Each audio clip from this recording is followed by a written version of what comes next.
तू क्या समझे यमुना। राधा जी कह रही है मेरे आंख के पानी को ए यमुना, जिस दिन तुझे डुबा दूं तो समझे राधे रानी को। तू क्या समझे यमुना। हाँ, क्या है इस भजन के अंदर। जब कन्हैया राधा रानी को छोड़कर गए, राधा रानी पीछे से कन्हैया को ढूंढने लगी।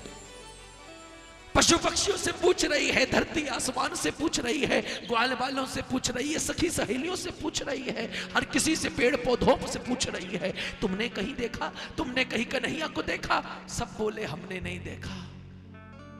बोले किसी ने तो देखा होगा। बोले हमें नहीं मालूम वो कहां गया है। बोले राधा रानी सबसे पूछती पूछती आखिर में पहुंची यमुना जी के पास। हे यमुना, हे यमुना, तेरे पास तो वो हर रोज बांसुरी बजाने आता था, हर रोज आता था बांसुरी बजाने तेरे यमुना तट पे। आज भी आया होगा, लेकिन यमुना इतनी बड़ी है, क्या पता कहां बैठा है। अगर तुझे मालूम है तो मुझे बता दे कि मेरा कन्हैया कहां है।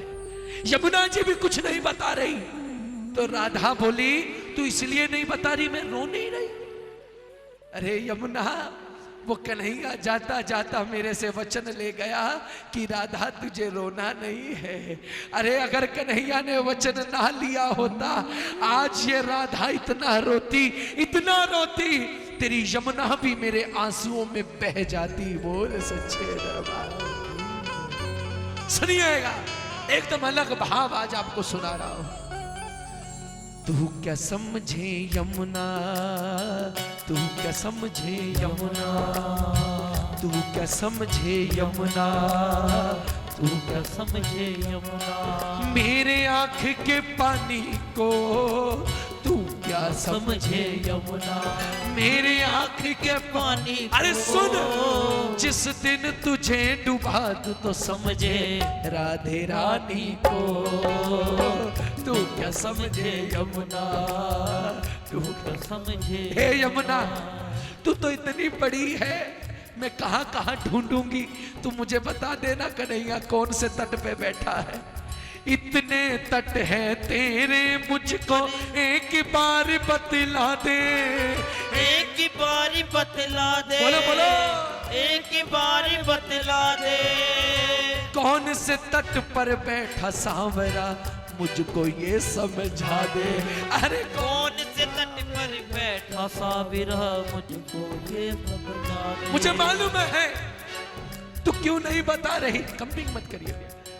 मुझे मालूम है तू क्यों नहीं बता रही। तू भी तो है उसकी तरह ही, तू भी तो है उसकी तरह ही, इसलिए कुछ ना बोले। उसकी तरह तू भी है छलिया, इसलिए भेद न खोले, इसलिए भेद क्यों खोले। वो भी छलिया है, तू भी छलिया खोले। वो भी एक जगह नहीं टिकता। जन्म दिया देवकी ने छोड़ दिया, यशोदा ने पाला छोड़ दिया, राधा ने प्रेम किया छोड़। अरे ना वो टिकता है ना तू टिकती है, निरंतर बहती जाती है, बहती जाती। हाँ, कभी ना माफ करे ये राधा, कभी ना माफ करे ये राधा। आपने देखा होगा जो वृंदावन गए हैं, आज यमुना जी की क्या हालत हो रही है, कितना मिलावट उसमें हो रही है। ये श्राप दिया था राधा ने, बोले जिस तरह आज मैं तड़प रही हूं, आने वाले वक्त में तू भी तड़पेगी। सुन, कभी ना माफ करे ये राधा, कभी ना माफ करे ये राधा, तेरी इस नादानी को। जिस दिन तुझे डुबा दूं तो समझे राधे रानी को। तू क्या समझे यमुना, तू क्या समझे यमुना। देखिए राधा रानी का भाव देखिए, कन्हैया को याद कर रही है। ये मत सोचना विशाल भाई आपने तो गाना गा दिया ना, ये गाना नहीं है, ये भाव है। राधा याद कर रही है कन्हैया को। कैसे? तुझे याद न मेरी आई, किसी से अब क्या कहना। तुझे याद न मेरी आई, किसी से अब क्या कहना। दिल रोया के आंख भरी आई, रोया के आंख भरी आई, किसी से अब क्या कहना। तुझे याद न मेरी आई, किसी से अब क्या कहना। तुझे याद न मेरी आई, किसी से अब क्या कहना। राधा बोली सारे रिश्ते नाते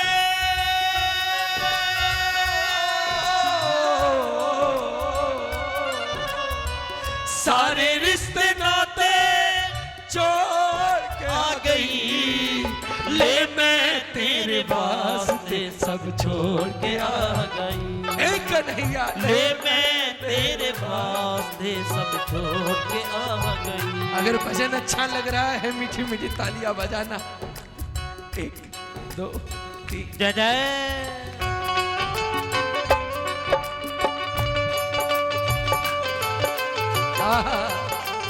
जय हो।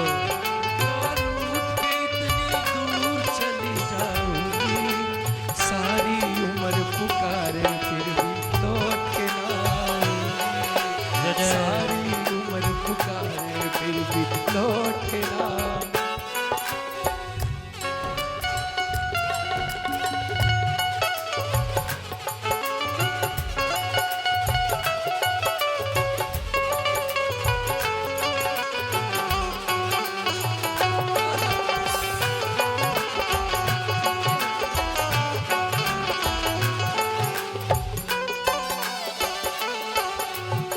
कन्हैया को पता चला कि राधा की हालत खराब है। कन्हैया सोच रहे हैं, पास में उद्धव जी खड़े थे।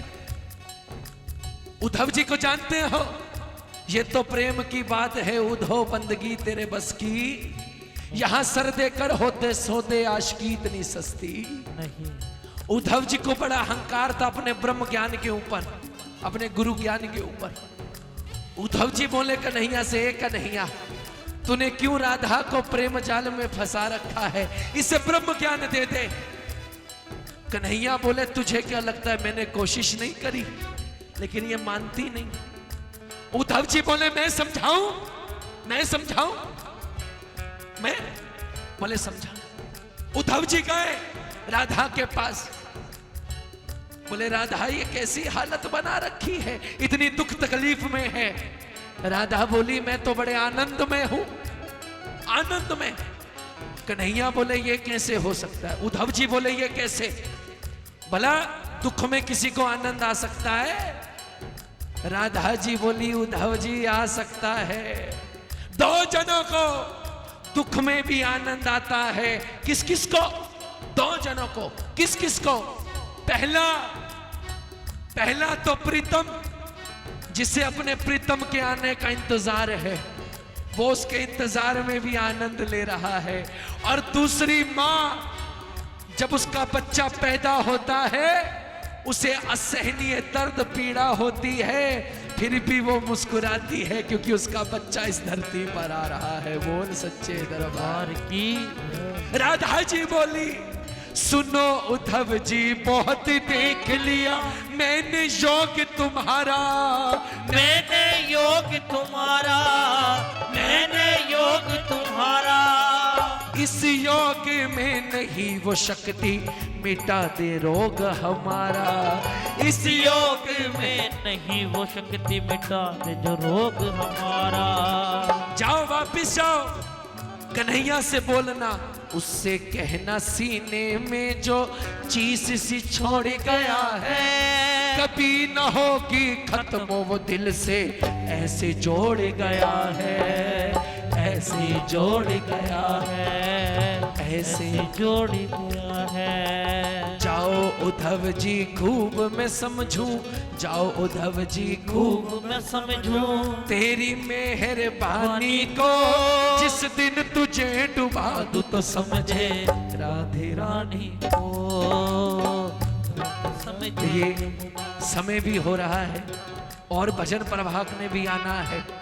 आखिरी लाइन सुन लीजिए, लेकिन एक लाइन याद आई बीच में, अमित भाई सुनना।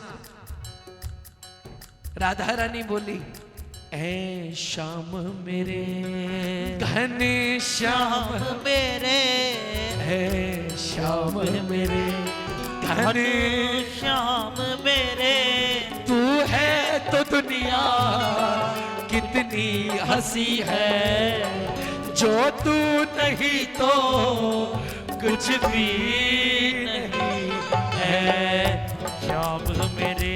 आखिरी लाइन सुनिए। वृंदावन में आज भी एक ऐसी चीज है जो कन्हैया के समय से है, और वो कुछ और नहीं, वो है कदम का वृक्ष जो आज भी मौजूद है। राधा रानी आखिर में उससे मिली कदम के वृक्ष से, क्योंकि उसके नीचे बैठ कर कन्हैया बांसुरी बजाते थे। राधा रानी आखिर में क्या बोली सुनो। तू ही बताए कदम की टहनी, कहाँ गया मेरा दिल बर जानी, कहाँ गया मेरा दिल बर जानी, कहाँ गया मेरा दिल बर जानी। सूखेगी यमुना मैं न रहूंगी, सूखेगी यमुना मैं न रहूंगी। भले आने वाले समय में सूखेगी यमुना मैं न रहूंगी, पर तू यही रहेगा। पूछेगी दुनिया तुझसे कहानी, और आएगा जो भी वृंदावन, उनसे बस इतना ही कहना। क्या कहना? अरे राधा जैसे प्रेम न करना, वरना पड़ेगा दुख ही सहना, वरना पड़ेगा दुख ही सहना। भाई साहब, मैं आपसे बहुत छोटा हूं, लेकिन मैं कई बार बड़ी मोटी बात कर जाता हूं। आज लोगों को लगता है भाई साहब दुख आ गया, तकलीफ आ गई, दर्द आ गया। मेरी बात याद रखना, जब तक दुख तकलीफ दर्द नहीं आएगा तब तक आप कुछ नहीं बनोगे। बोल सच्चे दरबार की। राम भगवान कब बने? जब उन्हें 14 साल का वनवास मिला। 14 साल के पहले या बाद में क्या याद है आपको? बताओ मुझे। कुछ नहीं मालूम होगा। अगर कुछ याद है तो 14 बरस का वनवास याद है, उसकी बीच की कहानियां याद है। क्यों?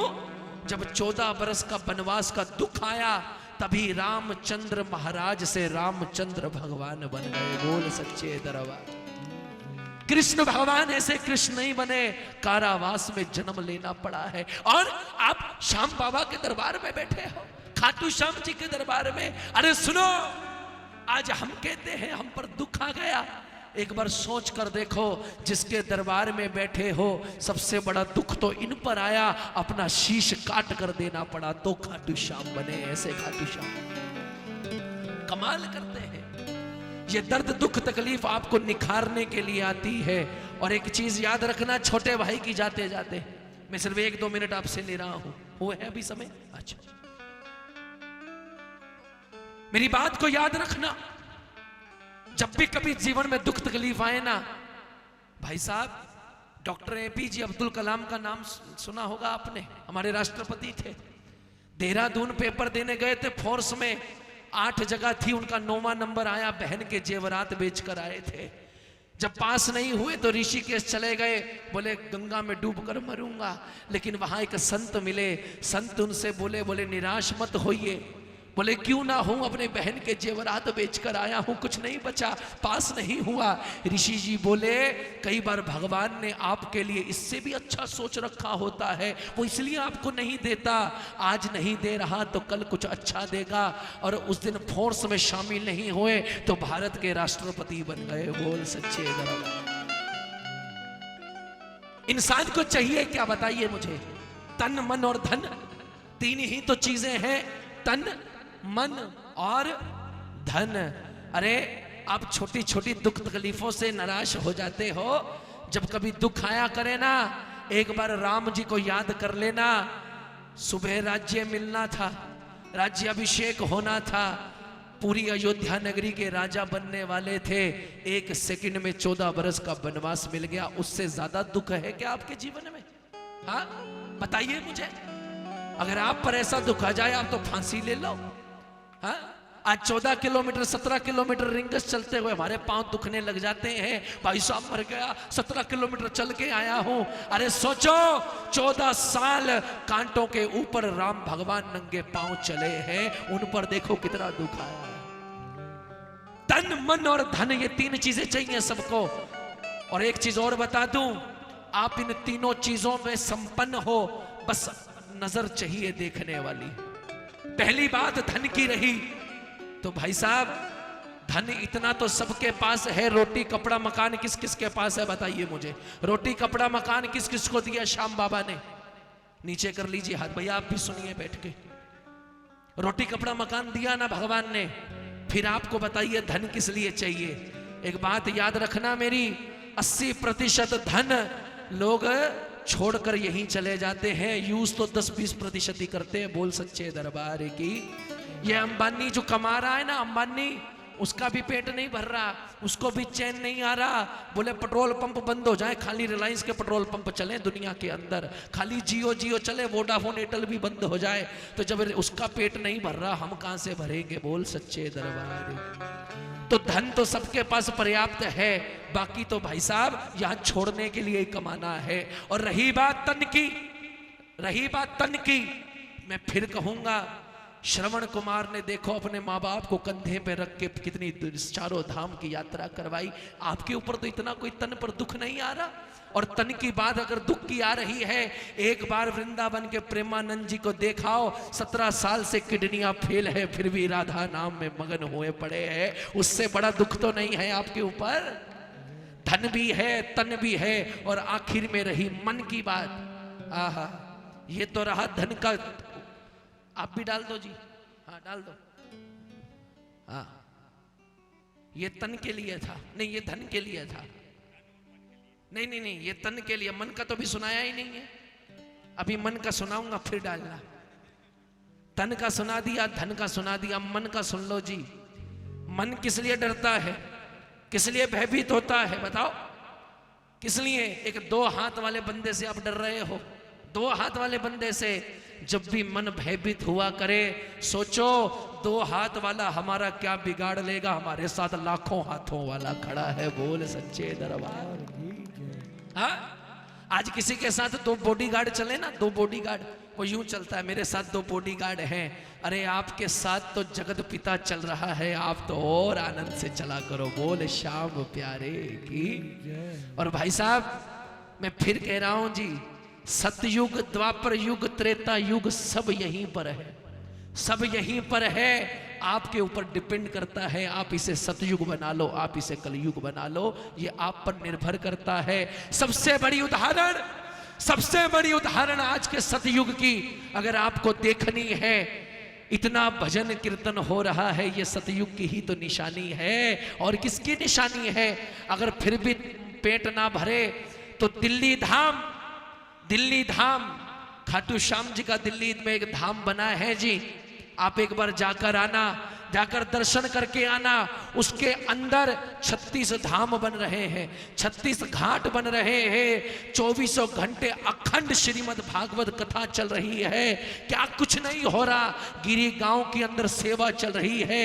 अगर आपको लगे कि आप 36 धाम 36 घाट जीवन में नहीं जा सकते, गिनीज बुक्स में भी उसका नाम आ जाए तो कड़ी बड़ी बात नहीं। एक बार दिल्ली धाम होकर के आना, आपको पता लग जाएगा स्वर्ग यहीं पर है, सतयुग यहीं पर है। बोल सच्चे दरबार की, बोल खाटू नरेश की, बोल श्याम प्यारे की जय।